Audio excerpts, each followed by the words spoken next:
If you watched Matt's off-road recovery back in 2020 and tuned in again today, you'd be forgiven for doing a double take. The faces are different, the dynamic has shifted, and for thousands of longtime fans, there's been one question that just won't go away. Where did everybody go? Rudy's gone, Lizzy's gone, TomTom, Tucker, Skeeter, Trevor, Randy, Hefe, all of them at some point off the channel. Some left chasing their own dreams, some were quietly let go, and a few disappeared without so much as a single explanation, leaving the comment sections to spiral for weeks. Matt's still there, still yanking rigs out of the Utah desert with that same energy. But the crew that built this channel into one of the biggest off-road brands on YouTube, almost unrecognizable. So today we're going through every departure, every timeline, and every update on where these people actually ended up, because the full picture is a lot more interesting than most people realize. By the end of this video, you'll know exactly who's left standing at Matt's off-road recovery in 2026, and whether this channel is built to last. To understand why so many people care about these departures, you have to understand what made the channel so magnetic in the first place. Matt Wetzel built something that didn't feel manufactured. A real towing operation in Hurricane, Utah, filmed by a crew of people who genuinely seemed to like each other. There was no forced drama, no scripted tension, just a group of guys and gals pulling impossibly stuck vehicles out of terrain that had no business being driven on in the first place. The chemistry was the whole thing. You had Rudy, Matt's son, cracking jokes in the shop. You had Lizzy welding and riding rodeo and somehow making vehicle fabrication look like the most fun job on the planet. You had old Ed pushing 80, still talking about his gold claim and diving out of airplanes. You had TomTom, a literal nuclear engineer who gave up the lab to help winch Jeeps out of sand traps. Skeeter, Tucker, Trevor, Hefe, Randy, all of them adding something. It was appointment viewing, and then, slowly, it started to fall apart. Most people skip right over Randy when they start listing everyone who left Matt's off-road recovery. But here's the thing, he was actually the first one out the door, and his exit was the most abrupt of anyone on this list. Randy had been one of Matt's earliest dedicated cameramen, and fans who were watching back in those early days knew exactly who he was. The guy had a smile that took up half the screen and a laugh that was genuinely contagious. The kind that made the whole crew lose it even when they were waist-deep in a botched recovery at midnight. He had a calm about him too, the kind of person who could assess a bad situation quickly, keep the energy positive, and just get the job done without making a fuss. For a channel built on chaotic off-road rescues, that personality was worth its weight in gold. Then, on March 16, 2021, Randy confirmed to his followers that he had been let go for Memoir Air. There was no farewell video from the channel, no lengthy explanation from Matt, no send-off post. Randy simply confirmed it himself, and that was that. The circumstances surrounding why it happened were never made public. Randy didn't elaborate, and Matt didn't address it directly on camera. For fans who had grown attached to his presence on the channel, it was a jarring moment, partly because of how sudden it felt, and partly because of how little closure came with it. After leaving, Randy eventually launched his own YouTube channel called All Terrain Randy, posting a mix of off-road content and glimpses into his personal life. He also picked up camera work with Casey Liddell's recovery channel for a stretch, but the momentum never quite built the way fans might have hoped, and the channel slowed down considerably over time. Looking back, Randy's departure was the first real signal that life inside Matt's off-road recovery wasn't always as smooth as the videos made it appear. Growth changes things, schedules tighten, expectations shift, and not every working relationship survives the pressure. Randy just happened to be the first one to find that out. He certainly wouldn't be the last. If Randy's exit caught fans off guard, Rudy's departure in April 2022 hit on a completely different level. This wasn't a cameraman or a behind-the-scenes hire. This was Matt's son, his eldest, a guy who had grown up around this world, returned from an LDS mission in late 2020, and slotted right into the channel as one of its most recognizable faces. Rudy was a natural fabricator and welder, the kind of person who could look at a broken piece of metal and already know exactly what it needed before anyone else had even processed the problem. On screen, he brought a quieter energy than some of the louder personalities on the crew, but the fans who paid attention loved him for it. So when Rudy stopped appearing in videos in April 2022, the speculation kicked off almost immediately. Some viewers convinced themselves something had gone wrong behind the scenes. Others pointed fingers in directions that had no basis in fact. The reality, as Rudy himself explained in an interview with the Decent Garage YouTube channel, was far simpler than any of the theories. The tight production schedules at MOURA left him very little room to tell his own story the way he wanted to. He had his own passions, his own ideas, and his own vision for what he wanted to build, and staying inside his father's operation wasn't going to get him there. So he left and launched Rudy's Adventure and Design, his own YouTube channel and fabrication business, where he could create content on his own terms. He made it clear he had no ill will toward Matt, and that was backed up pretty quickly. The two did a collaboration video together in mid-2022, putting the rumors of any falling out firmly to rest. Rudy was simply ready to carve out something of his own. What makes this departure interesting is what it quietly revealed about the channel's growth. MOURA had expanded so fast, and the content machine had become so structured that even Matt's own son felt like there wasn't enough space for him. It wasn't a sign of dysfunction. It was a sign of just how big this operation had become and how that size was starting to push people toward the exit. Rudy's exit at least came with some context. What happened next was a different story entirely. Between mid-2022 and early 2023, three more familiar faces disappeared from the channel in quick succession: Skeeter, Trevor, and Tucker. And the explanations offered were so thin that fans were left doing most of the work themselves. Skeeter, whose real name is Wes, had been one of Matt's closest friends on the crew. He participated in recoveries, helped fabricate vehicles, and swung the camera on jobs. He was one of those people who just felt like a permanent fixture, the kind of guy you assume will always be around. Then he wasn't. No goodbye video, no announcement, nothing. The comment section started filling up with theories almost immediately. It wasn't until October 2022, during a video titled "Is This Enough for the World's Largest Wrecker?" that Matt addressed it at all, and even then only briefly. He confirmed that Skeeter and Trevor had simply moved on, that neither of them had been fired, and that he was on good terms with both. That was essentially the entire explanation. Trevor's situation tracked closely with Skeeter's in terms of timing. Around October 2022, he quietly transitioned into a new job closer to home, climbing communications towers. He did resurface on the channel once or twice after leaving, showing up for Ed's birthday and helping Rudy out on his own channel at one point, which at least confirmed there was no bad blood. But as a regular presence on MOURA, he was gone. Tucker was the last of the three to leave, and his exit in February 2023 stung in a specific way. As the channel's lead editor, he had shaped the look and feel of Matt's content more than most viewers probably realized. When he stopped appearing, Matt responded to a fan comment by saying Tucker had decided to try his hand at freelancing, and that the team respected his decision. Clean, simple, and not particularly revealing.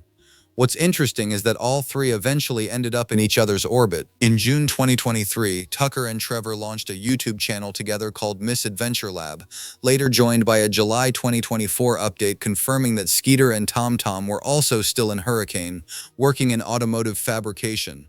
They all landed on their feet, but for a channel that thrived on personality, losing three of them that fast left a visible gap. If there was one departure that genuinely hit the fan base in the chest, it was Lizzy's. Not because it was dramatic or controversial. It was actually the opposite.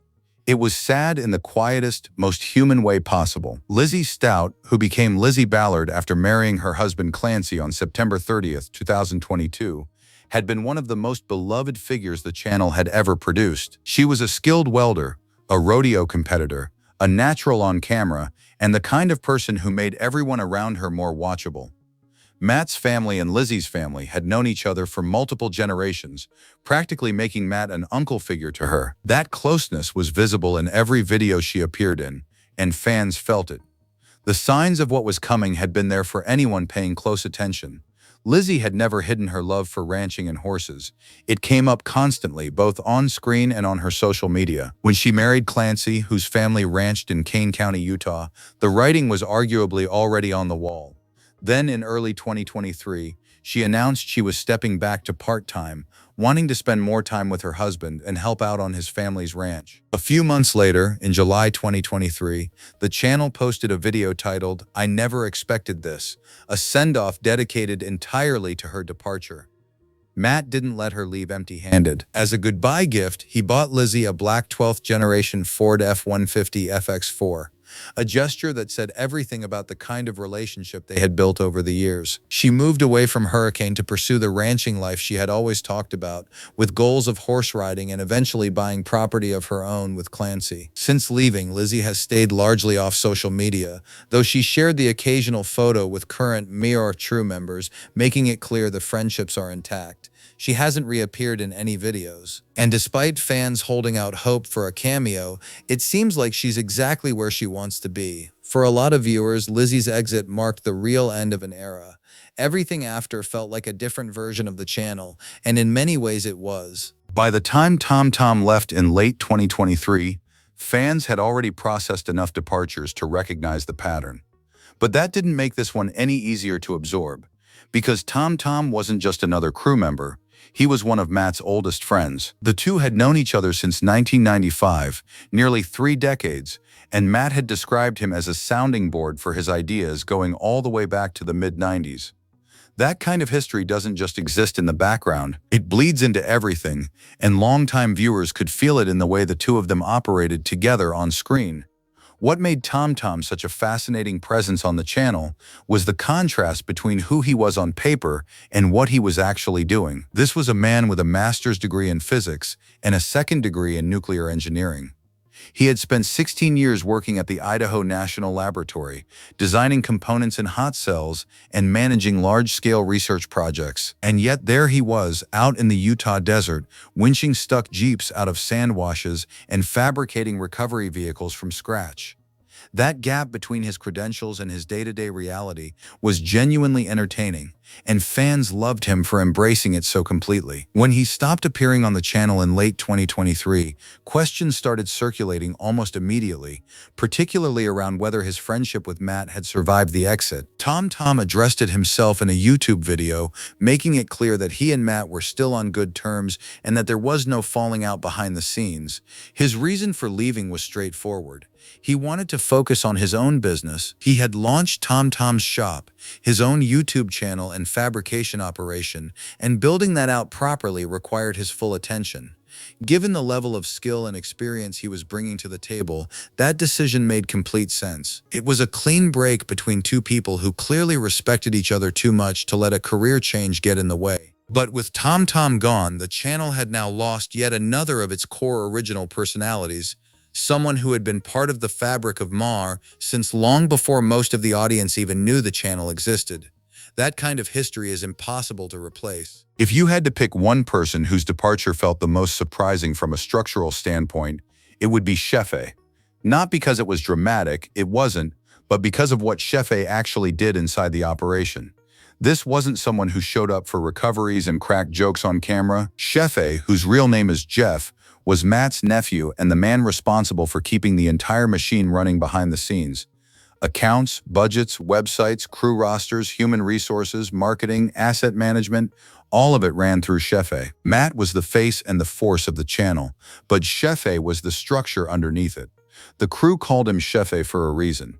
In Spanish, it means boss, and that title wasn't handed out lightly. He had also served 16 years in the U.S. Army National Guard before relocating to Hurricane to work alongside Matt full-time. That military background showed in everything he did, methodical, deliberate, always working from a well-rounded plan rather than charging in blind. It was the perfect counterbalance to Matt's more instinct-driven approach, and the two complemented each other in a way that made the business genuinely function at a high level. When Hefe retired from the Army National Guard in mid-2024, something shifted. Matt, to his credit, actively encouraged his nephew to follow his own path, rather than stay tethered to the operation out of obligation. Hefe had admitted openly that he loved the roadside of the job. Events, recoveries, adventures, but had grown to dislike the desk work that came with running a channel at this scale. So he stepped back and launched his own YouTube channel, Hefe's Adventures, focused on doing exactly the things he actually enjoyed. In a nod to how the relationship between the two has remained intact, Matt's editing team handles the post-production on Hefe's channel. He has also promised to continue making appearances on M or A when the situation calls for it. It was one of the most amicable exits the channel had seen. But with Hefe stepping back, Matt had now lost his second-in-command, the person who had quietly held more of this operation together than most viewers ever realized. By mid-2024, the roster looked almost nothing like it did 4 years earlier. After everything, 8 departures spread across 4 years, the obvious question is what's left. And the answer might actually surprise people who wrote the channel off somewhere along the way. Because Matt's off-road recovery in 2026 isn't a shell of what it once was, it's just different. The roster is leaner, the dynamic has shifted, and the faces that built the early fanbase are largely gone. But the core of the operation is still standing, and in some ways it's stronger than ever. Matt himself is still the engine of everything. He's 48 years old, still based in Hurricane, Utah, still dragging rigs out of terrain that has no business being driven on, and still doing it on camera for an audience that has grown past 1.5 million subscribers. Whatever has changed around him, Matt's presence has remained the constant that keeps the whole thing together. That was always going to be the case. Jamie, his wife, is still very much part of the operation. She handles billing, manages the business side of recoveries and winter towing, and steps in wherever she's needed, whether that's running camera, driving recovery vehicles, or fielding the kind of late-night phone calls that keep the whole job from falling apart. Matt has described her more than once as the glue that holds everything together, and nothing about the channel's evolution has changed that assessment. Ed is still there too, which at this point feels like its own kind of miracle. The man is 85 years old, and he's still showing up, still talking about his gold claim in California, still living in the apartment Matt had built into the shop specifically for him. Ed's presence on the channel has always been something genuinely unique, a living reminder that age is mostly a mindset. Caitlin rounds out the active on-screen crew and has grown into one of the channel's most reliable personalities. She was out front co-emceeing the 2026 off-road games alongside Laura from Laura Farms, a clear signal that she's become a central figure in the Moore brand. Rhett, Matt's son, continues to appear as part of the operation as well, keeping things at least partially in the family. It's a smaller crew than what built this channel, but it's a crew that's still very much in the game. 8 departures in 4 years is a lot for any channel to absorb. And depending on how you look at it, that revolving door is either a red flag or simply the reality of building something that grows faster than anyone planned for. People move on, dreams change, life pulls in different directions. What's harder to argue with is the fact that Matt's off-road recovery is still here, still producing, and still pulling in an audience that clearly isn't going anywhere. The crew looks different in 2026, but the channel, still running. Whether that's enough for the longtime fans, only the comments will tell.